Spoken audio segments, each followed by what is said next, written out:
بسم اللہ الرحمن الرحیم نحمدہ و نصلی علی رسولہ الکریم۔ بھائیو، دوستو، بزرگو، اللہ پاک کی ذات بڑی کریم ذات ہے اور اللہ تعالیٰ اپنے بندوں پر بڑے مہربان ہیں۔ اللہ پاک نے اپنے بندوں کو کامیاب کرنے کے لیے اپنا دین عطا فرمایا ہے، اپنے احکامات نازل فرمائے ہیں، نبی کریم صلی اللہ علیہ وسلم کے طریقے عطا فرمائے ہیں۔ کامیابی کا ذریعہ اللہ تعالیٰ کا مبارک دین ہے اور دین کے زندہ ہونے کا ذریعہ نبی کریم صلی اللہ علیہ وسلم والی مبارک محنت ہے۔ تو پہلا درجہ محنت کو زندہ کرنے کا ہے۔ کامیابی کیا ہے؟ کہ جہنم سے بچ جانا اور جنت میں چلے جانا۔ قرآن پاک میں آتا ہے کامیاب وہ ہے جو جہنم سے بچ گیا اور جنت میں چلا گیا۔ اس لیے فرمایا دونوں جہانوں کی کامیابی کا ذریعہ اللہ تعالیٰ کا مبارک دین ہے اور دین کے زندہ ہونے کا ذریعہ نبی کریم صلی اللہ علیہ وسلم والی مبارک محنت ہے۔ تو پہلا درجہ محنت کو زندہ کرنے کا ہے۔ پہلے محنت زندہ ہوگی، پھر دین زندگیوں میں آئے گا۔ جب دین زندگیوں میں آئے گا تو دنیا آخرت میں کامیابیاں ملیں گی۔ دین کے بغیر تو کامیابی نہیں ملتی اور دین بغیر محنت کے نہیں آتا۔ دین ہے تو سب کچھ ہے، دین نہیں تو کچھ بھی نہیں۔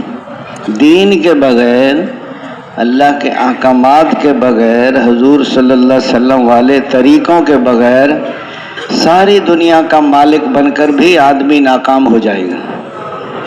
کامیابی اللہ دیتے ہیں اور حضور صلی اللہ علیہ وسلم والے عملوں سے کامیابی ملتی ہے۔ کامیابی نظر آتی ہے شکلوں میں اور کامیابی ہے عمل۔ ایک تجارت کی شکل ہے، ایک تاجر کا عمل ہے، ایک زمیندارے کی شکل ہے، ایک زمیندار کا عمل ہے۔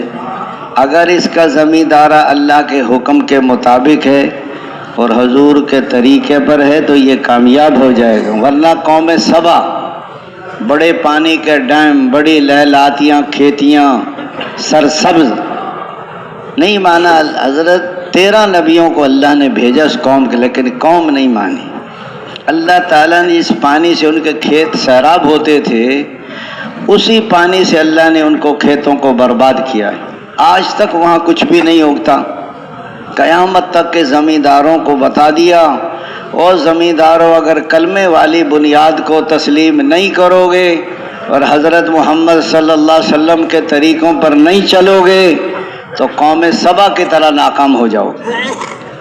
قوم عاد بڑی طاقتور قوم، ہاتھ سے درخت کو پکڑ کے باہر نکال دیتے کھینچ کے، کہتے ہم سے زیادہ طاقتور کون ہے؟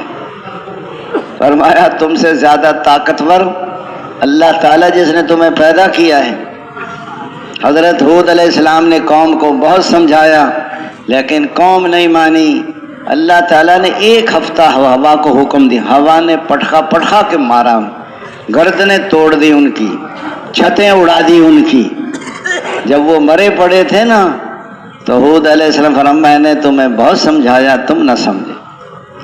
قیامت تک کے طاقت والوں کو بتا دیا، اور طاقت پر غرور کرنے والوں اگر کلمے والی بنیاد کو تسلیم نہیں کرو گے اور حضرت محمد صلی اللہ علیہ وسلم کے طریقوں پر نہیں چلو گے تو قوم عاد کی طرح برباد ہو جاؤ گے۔ اس لیے کامیابی اللہ دیتے ہیں۔ نمرود ساری دنیا پر حکومت، حضرت ابراہیم علیہ السلام دعوت دی، دعوت کو قبول نہیں کیا بلکہ اور ان کے لیے آگ تیار کی۔ اللہ تعالیٰ نے آگ کو گلزار بنا دیا اور اس نے پھر اپنی فوج بھیجی۔ اللہ تعالیٰ نے مچھروں کی فوج بھیجی، ساری فوج کے گوشت کھا گئے، ہڈیاں بچ گئیں۔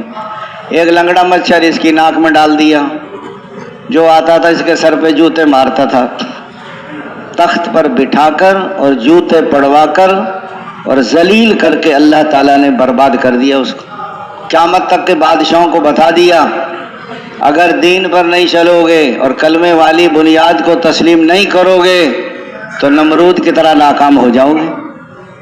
کامیابی اللہ دیتے ہیں، اور حضرت محمد صلی اللہ علیہ وسلم والے عملوں سے کامیابی نظر آتی ہے شکلوں میں، اور کامیابی ہے عملوں میں۔ نظر آتی ہے باہر، اور کامیابی ہے انسان کے اندر۔ نظر آتی ہے دور، اور کامیابی ہے قریب۔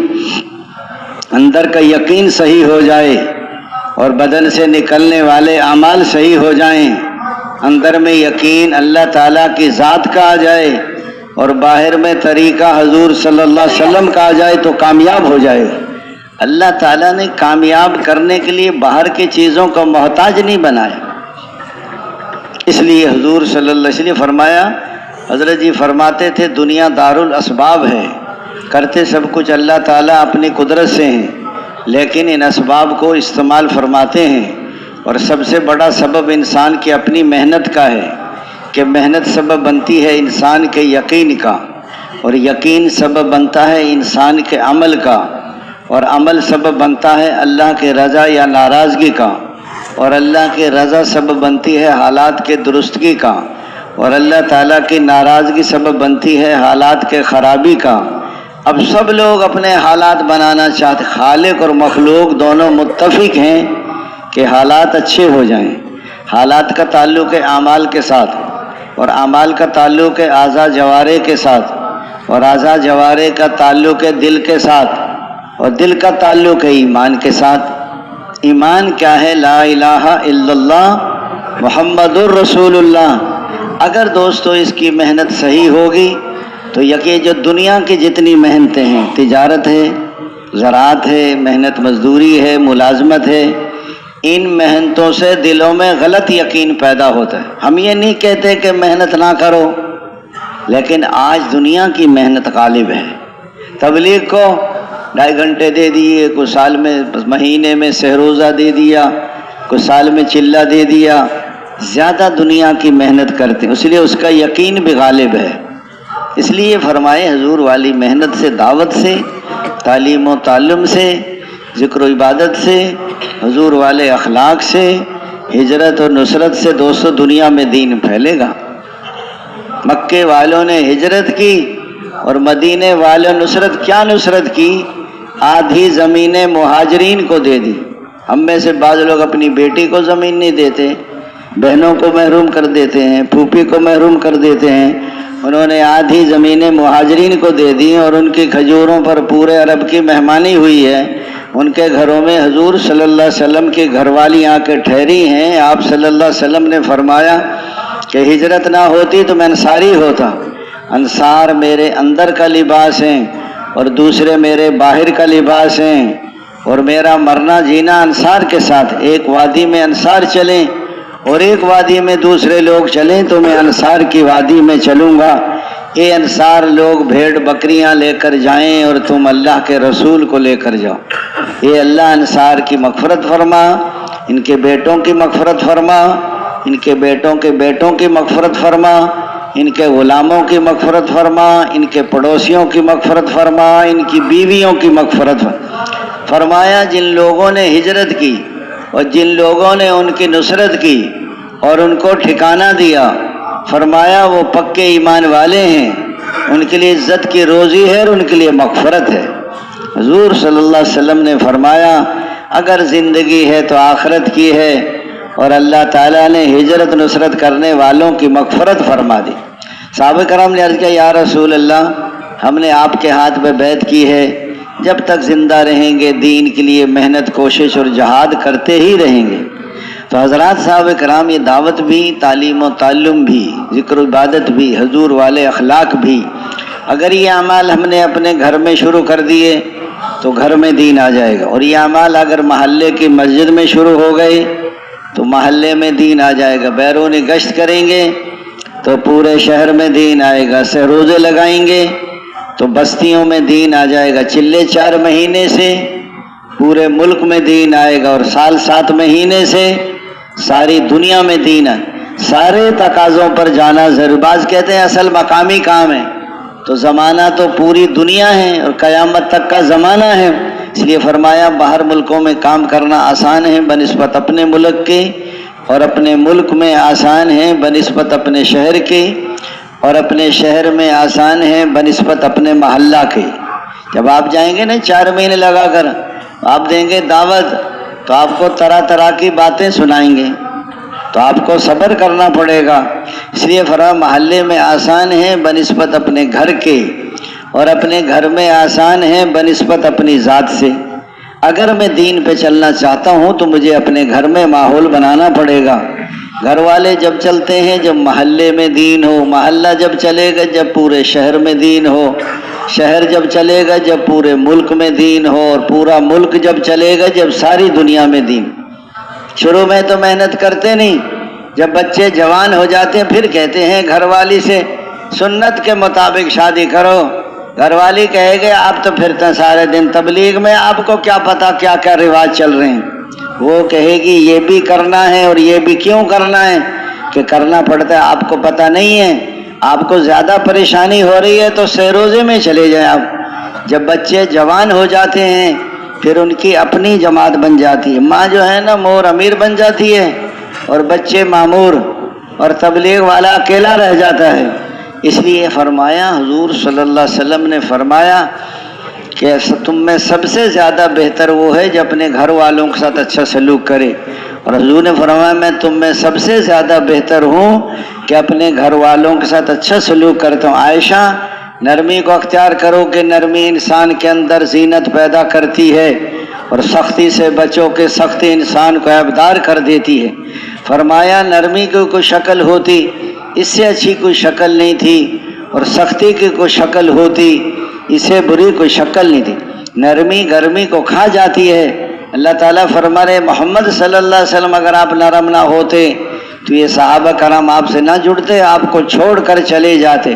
نرمی کریں اور مشورہ کریں اور درگزر کریں، ان کے لیے استغفار کریں۔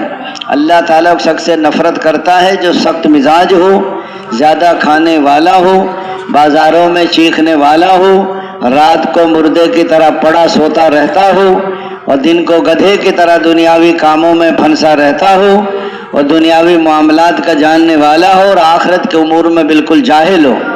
تو اللہ تعالیٰ تو نرم ہے، نرمی کو پسند کرتے ہیں۔ یہ حضور پاک صلی اللہ علیہ وسلم والی محنت ہے، اس محنت میں یقین بدل جائیں، طریقے بدل جائیں۔ جب یہ محنت ہوگی تو دنیا بھی بنے گی اور آخرت بھی۔ گھر میں اعمال ہوں گے تو گھر میں دین کی فضا بنے گی، آپس میں محبت ہوگی۔ آج چونکہ اعمال نہیں ہے تو گھر گھر میں لڑائی ہے۔ یہ کون سو رہی ہے کہ یہ میری بہو سو رہی ہے، کہ یہ کیوں سو رہی ہے، اس کا دماغ خراب ہے، اور یہ کون سو رہی کہ میری بیٹی سو رہی ہے، کیوں سو رہی ہے، اس کی طبیعت خراب ہے۔ اپنی بیٹی کی تو طبیعت خراب ہے اور بہو کا دماغ خراب ہے۔ یہ اخلاق ہے آج کل۔ بہو بنی تو ساس اچھی نہ ملی، اور ساس بنی تو بہو اچھی نہ ملی۔ وہ کہہ رہی تھی بیٹیاں اپنی امی سے امی آپ تو اپنی بہوؤں کا بہت خیال رکھتی ہیں۔ اس نے کہا میں نے تو بہو بنایا ہی نہیں، میں نے تو ان کو بیٹیاں بنایا ہے، میں تو بیٹیوں کی طرح رکھتی ہوں، وہ ماں کی طرح میری قدر کرتی ہیں۔ ایسا فرما عبدالوہاب صاحب رحمۃ اللہ علیہ کہ دلی والوں آپ تو اپنی بیویوں کا بہت کہنا مانتے ہو، کہ حاجی صاحب کہنا کیسے نہ مانے، جب دکانوں سے آتے ہیں دفتر سے تو دروازے پر استقبال کرتی ہیں، آئیے آئیے تشریف لائیے، مرحبا، ٹھنڈا پئیں گے گرم پئیں گے۔ فرمایا جب ہم سو رہے ہو تو کوا بھی نہیں اڑاتی، بچے کو رونے نہیں دیتی کہ نیند خراب ہو جائے گی۔ اس نے کہا یہ ساری تربیت تبلیغ کی برکت سے۔ اس لیے فرمایا حضور صلی اللہ علیہ وسلم نے سب سے پہلے حضرت خدیجہ رضی اللہ عنہ کو دعوت دی ہے۔ جب فرمایا آدمی کی محنت غلط ہوگی، یقین بگڑ جاتے ہیں، عمل بگڑ جاتے ہیں، اللہ تعالیٰ ناراض ہو جاتے ہیں، میاں بیوی میں نفرت ہو جاتی ہے، اولادیں نافرمان ہو جاتی۔ تم زکوٰۃ کو روک لو گے تم پر بارش بند کر دیجیے۔ زکوٰۃ کیوں نہیں دیتا؟ یقین کی خرابی ہے، مال کم ہو جائے گا۔ فرمایا اپنے مال کی حفاظت کرو زکوٰۃ کے ساتھ، بیماروں کا علاج کرو صدقے کے ساتھ، بلاؤں کا استقبال کرو دعاؤں کے ساتھ۔ اس لیے فرمایا زکوٰۃ کو روک لو گے تم پر بارش بند کر دی جائے گی، اور تم ناپ تول میں کمی کرو گے، قحط مشقت اور ظالم بادشاہ تم پر مسلط ہے۔ ناپ تول میں کمی کریں گے تاجر، قحط مشقت ظالم بادشاہ سب پر مسلط ہوں گے، صرف تاجروں پہ نہیں ہوں گے۔ اللہ کے قانون کے خلاف حکم جاری ہوں گے تو خانہ جنگی شروع ہو جائے گی، گھر گھر میں لڑائی، اموات کی کثرت، اور جب تم وعدہ خلافی کرو گے دوسری قومیں تم پر مسلط ہو جائیں گی جو تمہارے مال و متاع کو لوٹ لیں گے۔ فرمایا جب فحش بدکاری بڑھ جائے گی تو نئی نئی بیماریاں پیدا ہو جائیں گی، جیسی کرنی ویسی بھرنی، نہ مانے تو کر کے دیکھ، اور جنت بھی ہے دوزخ بھی ہے، نہ مانے تو مر کے دیکھ۔ لیکن مر کے کیا کر سکتا ہے؟ تیاری نہیں کر سکتا، تیاری آج کر سکتے ہو، توبہ کر۔ جب آدمی دوست اپنی من مانی جی چاہی پر ابن آدم، ایک تو تیری چاہت ہے اور ایک میری چاہت ہے، اگر تو وہ کرے گا جو میری چاہت ہے تو میں وہ بھی عطا کر دوں گا جو تیری چاہت ہے، اگر تو نے کی مخالفت اس کی جو میری چاہت ہے تو تھکا دوں گا تجھے اس میں جو تیری چاہت ہے، اور ہوگا پھر بھی وہی جو میری۔ اللہ تعالیٰ اے میرے بندو، اگر تم مجھ سے محبت کرنا چاہتے ہو تو میرے محبوب حضرت محمد صلی اللہ علیہ وسلم کی اتباع کرو، میں تم سے محبت بھی کروں گا اور گناہوں کو بھی معاف کر دوں گا اور تمہاری مغفرت بھی کر۔ اللہ تعالیٰ نے سارے راستے بند کر دیے، ایک ہی راستہ ہے محمد الرسول اللہ۔ اللہ تعالیٰ دنیا میں زندگیوں کو توڑ دیتے ہیں اور موت پر اور زیادہ پریشانی بڑھ جاتی ہے۔ جہنم کے فرشتے، پھر جب قبر میں جائے گا تو سانپ اور بچھو، اور پھر قیامت کا دن اعلان ہوگا فلاں بن فلاں کا بیٹا آج ناکام ہو گیا، فلاں بن فلاں کی بیٹی ناکام ہو گئی، ناک میں زنجیر ڈال کر جکڑ دو اور الٹے منہ کھینچ کے جہنم میں پھینک دو۔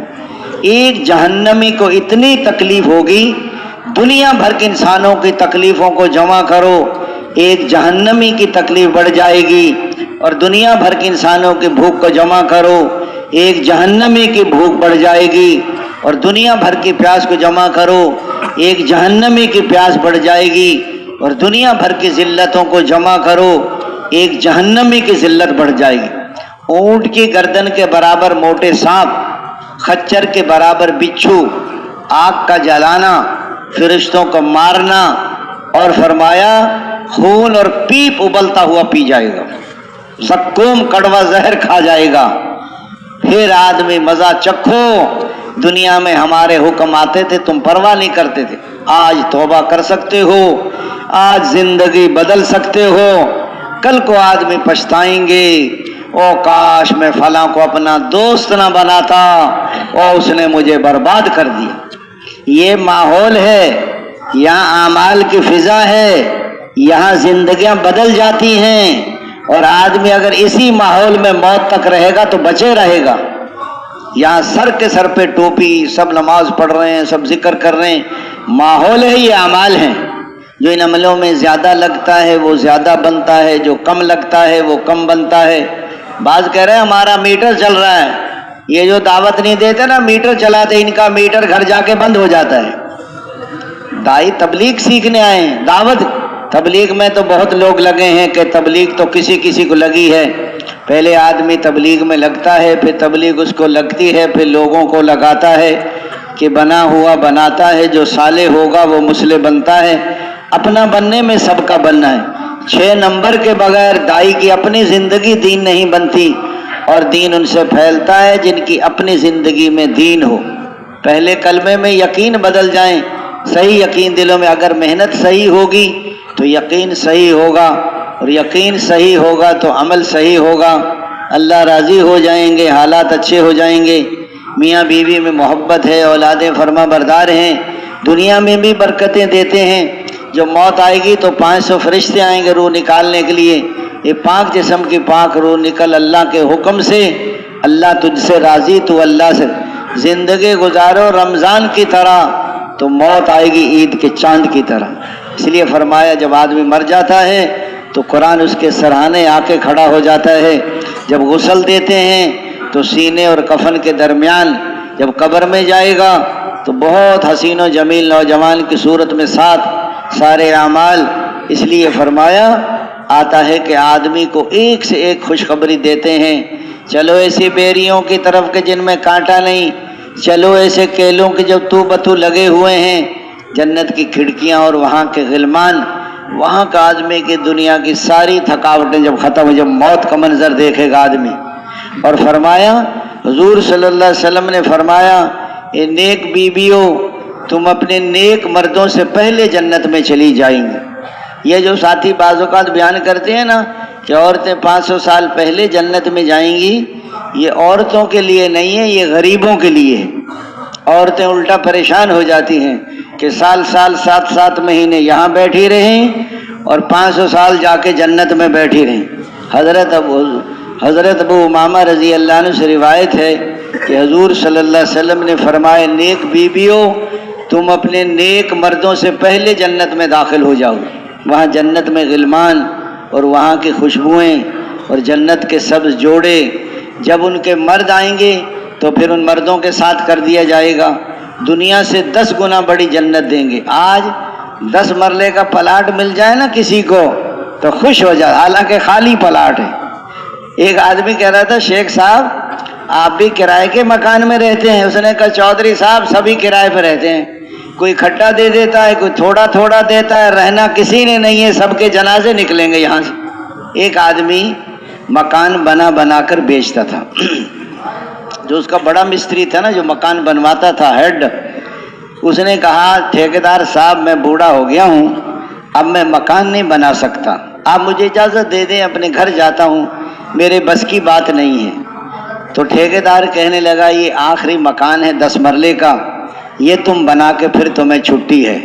خیر وہ 1-2 مہینے میں اس نے بنا لیا کہ جی مکان بن گیا، یہ چابی پکڑو اور یہ سارا کام مکمل ہے۔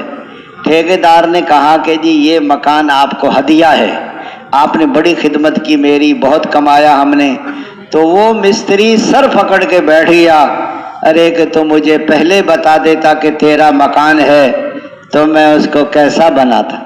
بڑا دنیا کے مکانوں میں رہنے، جنت دنیا سے بس 10 گنا بڑی جنت اللہ تعالیٰ دیں گے، اور ایک محل میں 70 ہزار کمرے ہوں گے، اور ہر کمرے کے 70 ہزار دروازے ہوں گے، ہر دروازے پر 70 ہزار فرشتے سلام کریں گے، قالینیں بچھی ہوں گی اور پردے پڑے ہوں گے، اور گوشت بھنے ہوں گے، اور پھل پکے ہوں گے، اور دودھ شہد کی نہریں ہوں گی، شرابن طہورا، ایسی شراب جس کے پینے سے نہ سر چکرائے اور نہ بہکی باتیں کرے۔ اس لیے فرمایا ایسی مسیریاں لگی ہوں گی اور تکیے لگے ہوں گے اور پھل پکے ہوں گے۔ فرمایا ہمیشہ کے لیے جنت میں رہو، کبھی نکالا نہیں جائے گا، اور ہمیشہ جوان رہو، کبھی بڑھاپا نہیں آئے گا، اور ہمیشہ صحت مند رہو، کبھی بیماری نہیں آئے گی، نعمتیں بڑھتی رہیں گی۔ فرمایا جنت میں نہ گھر کی صفائی اور نہ ساس بہو کی لڑائی، ایسی حوریں جو مردہ سے بات کرے تو زندہ ہو جائے اور کڑوے سمندر میں تھوکے تو میٹھا ہو جائے۔ بتاؤ جس کا تھوک اتنا میٹھا ہے وہ خود کتنی میٹھی ہوگی بتاؤ۔ ایک بیوی کے پیچھے ساری زندگی لگا دی، وہ بھی راضی نہیں ہوتی کہ میں نے تیرے گھر میں سکھ نہیں دیکھا آج تک۔ 2 چیتڑے اور 2 لیتھڑے، 2 پرانے جوتے اور 2 پرانے کپڑے، ہمیشہ کے لیے ایسی نعمتیں ہوں گی۔ فرمایا آج تو جتنے چاہے محل بنا لو، لیکن وہ بنائے گا جس کو یقین ہوگا، ہمیشہ کی نعمتیں ہوں گی۔ اور فرمایا حسن حضرت یوسف علیہ السلام جیسا ہوگا، آواز حضرت داؤد علیہ السلام جیسی دیں گے کہ جب وہ زبور پڑھتے تھے تو پہاڑ بھی جھومتے تھے، ان کے پرندے فضاؤں میں ٹھہر جاتے تھے۔ جوانی حضرت عیسیٰ علیہ السلام جیسی، اخلاق حضرت محمد صلی اللہ علیہ وسلم جیسے ہوں گے۔ ہمیشہ کے لیے جنتوں میں رہنا ہوگا۔ آج 10 دفعہ سورۃ اخلاص پڑھو تو محل بن جاتا ہے، اور 20 دفعہ پڑھیں تو 2 بن جائیں گے، اور 30 دفعہ پڑھیں تو 3 محل بن جاتے ہیں۔ کسی کا بچہ مر جائے صبر کرے، اللہ تعالیٰ فرماتے میرے فرشتوں میرے بندے کی بچے کی جان نکال لی، کہ اللہ نے اس نے کیا کیا کہ اس نے صبر کیا، اس کے لیے جنت میں محل بنا دو، اس پہ بیت الحمد لکھ دو۔ 2 سنت صبح کی اور 6 سنت ظہر کی اور 2 سنت مغرب کی اور 2 سنت عشاء کے، جو روزانہ 12 سنت معاقدہ پڑھتا ہے، اس پر بھی اللہ تعالیٰ محل بناتے ہیں۔ جو مذاق میں بھی جھوٹ چھوڑ دے جنت کے درمیان میں اس کو محل ملے گا۔ جو اپنا حق چھوڑ دے، حق مانگوں گا تو لڑائی ہو جائے گی، جنت کے کنارے پر محل ملے گا۔ اور بہت اچھے اخلاق ہوں، تو جنت میں اوپر کے درجے میں اللہ محل دیں گے۔ کون کون بنائیں گے محل؟ ہاتھ کھڑا کرنے سے نہیں بناؤ گے آپ کو یقین ہوگا تو بناؤ گے۔ قرآن کے ہر جملے پر یقین، اور اللہ تعالیٰ کے ہر فرمان پر یقین، اور حضور صلی اللہ علیہ وسلم ارشاد پر یقین۔ علم ہے، عمل نہیں ہے تو ناکام ہو جائیں گے آپ۔ ہمیشہ دوستو اپنا مسئلہ نہیں ہے، ساری امت کو جنت میں لے جانے کا مسئلہ ہے۔ ہمارے گھر ہیں، ہمارا علاقہ ہے، پورا ملک ہے، ساری دنیا ہے۔ حضور پاک صلی اللہ علیہ وسلم اپنی امت کے بارے میں اس قدر غمگین رہتے تھے کہ اللہ تعالیٰ کو تسلی دینی پڑی، اے میرے حبیب کہ اپنے آپ کو ختم کر دیں گے اگر یہ لوگ ایمانی۔ اس درجے کا درد و غم ہے کہ اللہ تعالیٰ کو تسلی دینی پڑی۔ ہر صحابی کو یہی تڑپ تھی۔ حضرت مولانا محمد الیاس رحمۃ اللہ علیہ اس قدر غمگین رہتے تھے کہ گھر والی کہتی حضرت آپ کو نیند نہیں آتی، کیا بات ہے؟ فرماتے تھے اگر آپ کو بھی یہ غم لگ جائے تو ایک کی بجائے دو ہو جائے۔ فرماتے تھے کسی کے شب سوتے کٹے ہیں اور کسی کے شب روتے کٹے ہیں، یا الہی ہماری کیسی شب ہے، نہ سوتے کٹے ہیں نہ روتے کٹے ہیں۔ دائی ہو بے فکر ہو، یہ دائی کی موت ہے۔ حضور پاک صلی اللہ علیہ وسلم والی محنت ہے، یہ ذمہ داری ہے۔ ہر زمانے انبیاء کرام آتے رہے اور محنت فرماتے رہے، اللہ تعالیٰ ان کی محنتوں کو قبول فرماتے رہے۔ ادھر اور انسانوں کو ہدایت دیتے رہے اور دنیا سے کفر و ضلالت کو مٹاتے رہے۔ آخر میں حضرت محمد صلی اللہ علیہ وسلم تشریف لائے۔ آپ صلی اللہ علیہ وسلم نے محنت فرمائی، آپ صلی اللہ علیہ وسلم کی محنت کو اللہ نے قبول فرمایا، انسانوں کو ہدایت عطا فرمائی، دنیا سے کفر و ضلالت کو مٹایا آپ صلی اللہ علیہ وسلم نے کی دنیا سے۔ اور یہ محنت حضور اپنی امت کے صحابہ کرام کے سپرد کر کے دنیا سے، اب یہ ذمہ داری ہر امتی پر ہے، پڑھا ہو ان پڑھ ہو، شہری ہو دیہاتی ہو، مرد ہو یا عورت ہو، کہ دین کو سیکھیں، اس پر عمل کریں اور اس کو ساری دنیا میں پھیلائیں۔ ایسا کام نہیں ہے کہ کبھی کیا کبھی نہیں کیا، اس لیے فرمایا جو اس کام کو ہر حال میں کرے گا وہ جمے گا، اور جو ہر حال میں نہیں کرے گا وہ پت جھڑ کی طرح جھڑ جائے گا۔ جب تبلیغ کو پیچھے کرتا ہے اور دنیا کے کاموں کو آگے کرتا ہے تو تبلیغ پیچھے نہیں ہوتی، وہ خود ہی پیچھے ہو جاتا ہے۔ نکلنے کے زمانے میں بدن کے تقاضے ٹکراتے ہیں اور واپس جا کے بیوی بچے کاروبار ٹکراتے ہیں۔ جو نکلنے کے زمانے میں بدن کے تقاضے قربان کرے گا وہ واپس جا کر بیوی بچوں کو بھی قربان کرے گا۔ یہ نکلنے کا زمانہ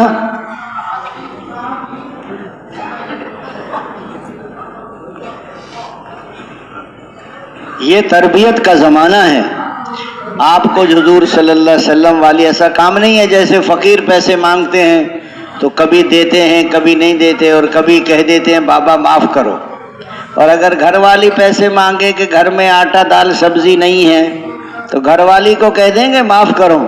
آپ صبح کہہ دیں معاف کرو، پھر شام کو گھر میں داخل نہیں ہو سکتے آپ۔ جیسے ان معصوم بچوں کو بھوک پیاس سے بچانا ضروری ہے، ساری انسانیت کو بھوک اور پیاس کی عذاب سے بچانا ضروری ہے۔ یہ محنت ہے، اس لیے حضور پاک صلی اللہ علیہ وسلم والی محنت میں دوست بزرگوں بھائی یہ اعمال ہیں۔ آج اگر ہمارے یقین بدل جائیں اور طریقے بدل جائیں، اللہ تعالیٰ کے خالق ہونے کا یقین، ساری دنیا مل کر ایک لنگڑے مچھر کے ٹیڑے پر کو سیدھا نہیں کر سکتے، کو گھاس کے تنکے کو بنا نہیں سکتا، کو بنے ہوئے کو توڑ نہیں سکتا، کو ٹوٹے ہوئے کو جوڑ نہیں سکتا۔